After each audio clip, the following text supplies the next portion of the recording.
রাজনীতি রাজনীতি রাজনীতি পিপল ডোন্ট লাইক রাজনীতি বাট রাজনীতি লাইক পিপল। নমস্কার বন্ধুরা, আমার ইউটিউব চ্যানেল রোস্টেড লাইফে আপনাদেরকে স্বাগত। ভিডিওটা শেষ পর্যন্ত দেখুন, ভালো লাগলে চ্যানেলটাকে সাবস্ক্রাইব করুন আর লাইক কমেন্ট শেয়ার। চলুন শুরু করা যাক। বর্তমান ভারতে ট্রেন্ডিং চলছে রাম মন্দিরের প্রাণ প্রতিষ্ঠা 22শে জানুয়ারি 2024। তো সেই নিয়ে কথা বলবো। তো ব্যাপারটা হয়েছে কি, রাম মন্দিরের প্রাণ প্রতিষ্ঠাতে আমন্ত্রণ নিমন্ত্রণ আসা যাওয়া নিয়ে যে রাজনীতির মাতামাতি চলছে, সেটা আপনারা হয়তো খবর খুললেই বা নিউজ চ্যানেল খুললে সোশ্যাল মিডিয়াতে দেখতে পারবেন। কিন্তু আমি জানি না এটা নিয়ে এতটা হওয়া কি দরকার নেই, আমার কথায় আমি বুঝতে পারছি না। তো শুনুন আমাদের মন্ত্রী সিএম কি বলেছে। কালকে আমায় জিজ্ঞেস করছিল রাম মন্দির নিয়ে আপনার কি বক্তব্য, যেন আর কোনো কাজ নেই, একটাই কাজ। হ্যাঁ, সে তো অবশ্যই। ইনার কাজের বহর তো পুরো বাংলাই দেখতে পাচ্ছে। ইনার কাজের এতটাই অনুপ্রেরণা পেয়ে গেছে, এদের নেতারা অনুপ্রাণিত হয়ে এতটাই কর্মঠ হয়ে পড়েছিল যে ইডিসি ভাই প্রতিদিন এক একজনকে ধরে শ্রীঘরে চালান করছে। আর ভাবুন তো, যারা দিন রাত পরিশ্রম করে জনগণের জন্য কাজ করে শ্রীঘরে যাচ্ছে, এটা অন্যায় হচ্ছে না? আর ইনাদেরকেই বাঁচানোর যে আপ্রাণ চেষ্টা চালাচ্ছে, প্রতিদিন ছুটছে সিবিআইডি এর পিছনে, এটাই তো মেন কাজ। এই কাজটাই তো আছে ইনার সবচেয়ে। বেকার ছেলেদের চাকরির জন্য ব্যবস্থা করা, চাকরির ব্যবস্থা, বা রাজ্যের অর্থনীতি উন্নতির জন্য কোনো শিল্প নিয়ে আসা, এগুলো কাজের মধ্যে পড়ে না। ওগুলো কাজের বাইরে, অনেক বাইরে পড়ে, ঠিক আছে। তবে হ্যাঁ, উনি একটা নতুন ব্যবসার প্ল্যান দিয়েছে, দেখে নিন। বাইরে থেকে অতিথিরা যখন আসবে অন্য কিছু গিফট দেবেন না, একটা করে জয়নগরের মোয়ার প্যাকেট গিফট দেবেন, তাহলে ব্যবসাটা বাড়বে। যখন কোনো বিয়েতে যাবেন এক প্যাকেট জয়নগরের মোয়া দেবেন। হ্যাঁ, সে তো হবেই। আপনি যেহেতু খাই শিল্পকে উন্নতির পথে নিয়ে যাওয়ার জন্য আপনার চেষ্টা করছেন, এই মোয়া আবার বাড়তে থাকুন। বিয়েতে, অন্নপ্রাশনে, শ্রাদ্ধতে জয়নগরের মোয়া দিতে থাকুন, গিফট দিয়ে পাঠান। ওতেই আমাদের শিল্প আবার কোনো একটা দারুণ শিল্প তৈরি হবে, মোয়া শিল্প নাম হয়ে যাবে তখন। বাহ, কি সুন্দর। আর শুনুন রাম মন্দির সম্পর্কে ইনি কি বললেন। করছেন করুন না, কে আপত্তি করেছে? আপনারা কোর্টের আন্ডারে করছেন, ইলেকশনের আগে একটা গিমিক শো করবেন বলে আমার কোনো আপত্তি নেই। তো ইনার তো না কোনোতেই আপত্তি থাকে না, ওই একটু আধটু সব জায়গাতে বিপত্তি করতে থাকেন।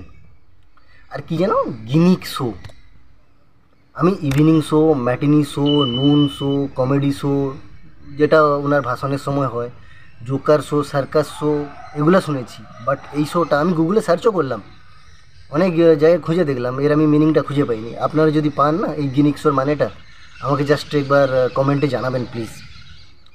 ইনি তো মানে শব্দ ভাণ্ডার যেটা আছে না অক্সফোর্ড ডিকশনারির পরে যদি কেউ থাকে, ইনি হলেন সেই বিশাল শব্দ ভাণ্ডার আমাদের বাঙালির কাছে। এর চেয়ে বড় উপহার আর কি হতে পারে। ইনার এক মহিষী নেত্রীর আধ্যাত্মিক কিছু কথাবার্তা শুনুন। রামকে নিয়ে বলা হচ্ছে না, সেটা দিয়েছে যে রাম এরম করে হাত ছাড়িয়ে নিয়ে যাচ্ছে আর মোদি ওকে টেনে ধরছে, আর রাম বলছে যে ছাড়, একবার তো নিজের নামে ইলেকশন করে। হ্যাঁ, সে তো বলতেই হবে, নাহলে ভগবান রাম ভাবছেন যে কেমন ধরনের প্রাণী ভারতবর্ষকে উপহার হিসাবে পাঠানো হয়েছে। এমন ছবির বিশ্লেষক, রামজির মনের কথা মুখের কথা জানার মহিষী ব্যক্তি আমাদের বাংলাতেই পাওয়া যায়। আমি ভাবছি রামজি বারবার কষ্ট করে কেন এদের কাছে আসে এসব বলতে। একবার এদেরকে মতো লোকেদের ডেকে নিলেই হয়, ওখানেই সব কিছু বলে দিলেই হয়ে যায়। আমাদের কাছে এই বাংলার এত গর্বের জননেত্রী, জনপ্রতিনিধি আছে, আমার তো গর্বে বুক শুধু না, পুরো শরীরটা ফুলে যাচ্ছে, জানি না কবে ফেটে যায়। আর কি বলছে শুনুন। মানে রাম বোধহয় বিপিএল, তাই না?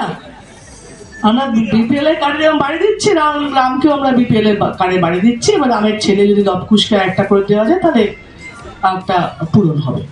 আমি কিন্তু এতদিন জানতাম বিপিএল কার্ডে রেশন, তারপরে কেরোসিন এইসব দেওয়া হয়, বিপিএল কার্ডে ঘর দেওয়া হয়, আমি কিন্তু জানতাম না।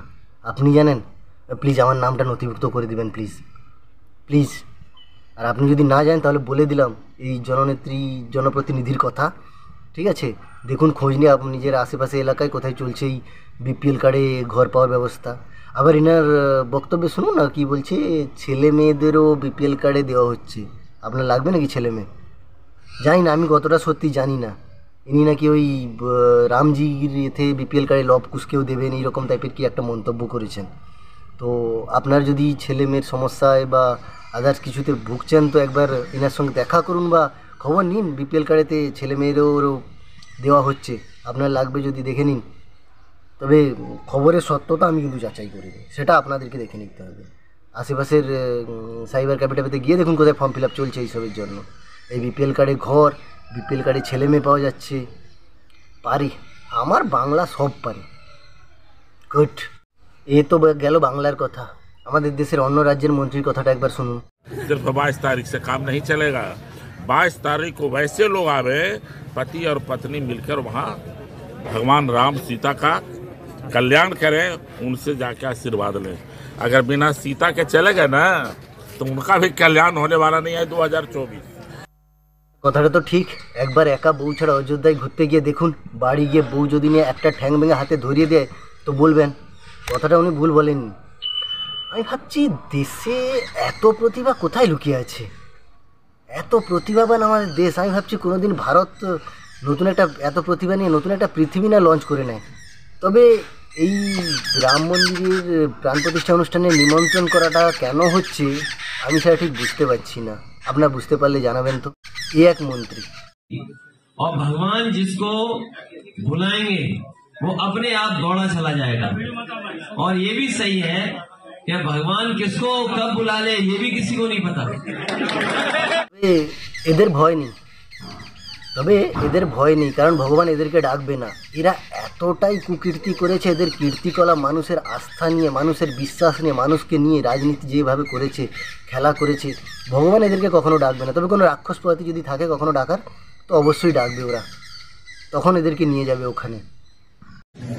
अयोध्या में जितना भीड़ जमा कर रहे हैं अपने ही लोग से कहीं ब्लास्ट करवा देंगे, बोलेंगे कि तो पाकिस्तान वाला आतंकवादी कर दिया।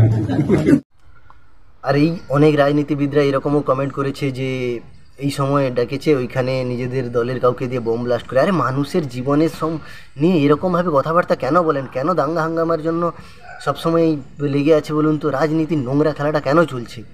রাজনীতি করুন, সুস্থভাবে করুন, ভালোভাবে করুন।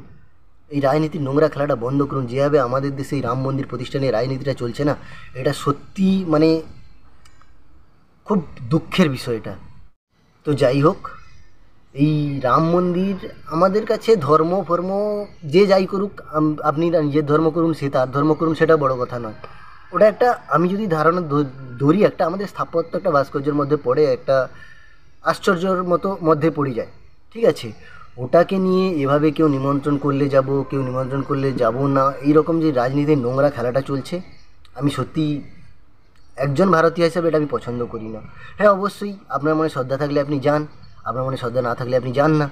আর এতে সেলিব্রিটি ওদেরকে নিমন্ত্রণ কেন করা হচ্ছে সেটা এখনও পর্যন্ত আমি বুঝতে পারিনি, আর আমার মাথায় ঢুকেনি। যদি আপনাদের মাথায় ঢুকে তো আপনারা জাস্ট কমেন্ট করে জানাবেন আমাকে, আমিও জানতে চাই। তো ভিডিওটা ভালো লাগলে লাইক কমেন্ট শেয়ার করুন, আর প্লিজ সাবস্ক্রাইব করে দিন। জয় হিন্দ।